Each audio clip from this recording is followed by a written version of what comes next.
ବାପା ବସୁନୁ ଗୋଟେ କଥା ଜାଣିଛୁ? କଣ ବା?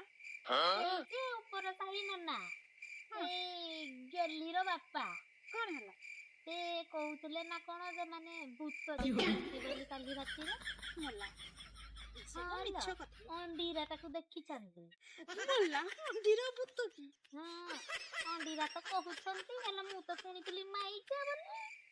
ହେଲେ ତ ନନା ଜାଣିନାହାନ୍ତି ଅଣ୍ଡିରା କୋଉଟା ମାଇ କୋଉଟା। ଯିଏ ପୁଅ ପିଲା ଡ୍ରେସ ପିନ୍ଧିଥିବ ତାକୁ ମାଇ କହିବେ, ଯିଏ ଶାଢୀ ପିନ୍ଧିଥିବ ତାକୁ କହିବେ ଅଣ୍ଡିରା।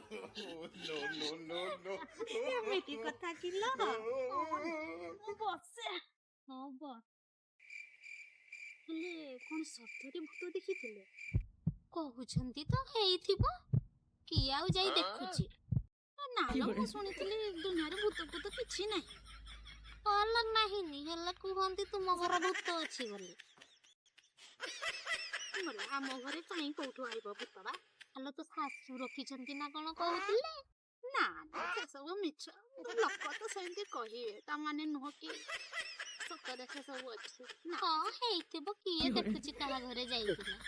ନା ମୁଁ ଆସିଛି ଯେବେଠୁ କାହିଁ ସେସବୁ ଜାଣିନି ତ, ଦେଖିବି ନାହିଁ। କୁହନ୍ତି ତ ତା ଶାଶୁ ଶ୍ୱଶୁର ଲଙ୍ଗଳା ହେଇ ରାତିରେ ଘୁରନ୍ତି ବୋଲି। ମଲା ଦେଖିଥିଲୁ? ଆରେ କୁହନ୍ତି ଗାଁ ଲୋକ ଆଉ, ମୁଁ କି ଦେଖୁଛି ନା ଜାଣୁଛି। ମୁଁ କଣ ଡାହାଣୀ ତୁମ ଘରେ ଯାଇ ଯାଇ ଦେଖୁଥିଲି। ନା ସେସବୁ ମିଛ କଥା, ସେ କଥା ତ ବିଶ୍ୱାସ କରିବା କଥା ନୁହଁ। ହଁ ଏସବୁ ଅନ୍ଧବିଶ୍ୱାସ, ବୁଝିଲୁ ନା?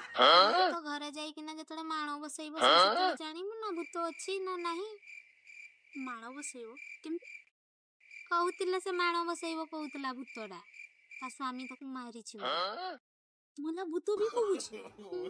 କାହାକୁ କହିଲା? ତତେ? ଆଲୋ ମତେ ନାଇଁ, ସେ ନନା ଯାଇଥିଲେ ନାଇଁ ନା, ସେଇମାନେ କହୁଥିଲେ ଯେ ସେ ମାଣ ବସେଇବ କହି କହି ଘୁରୁଥିଲା।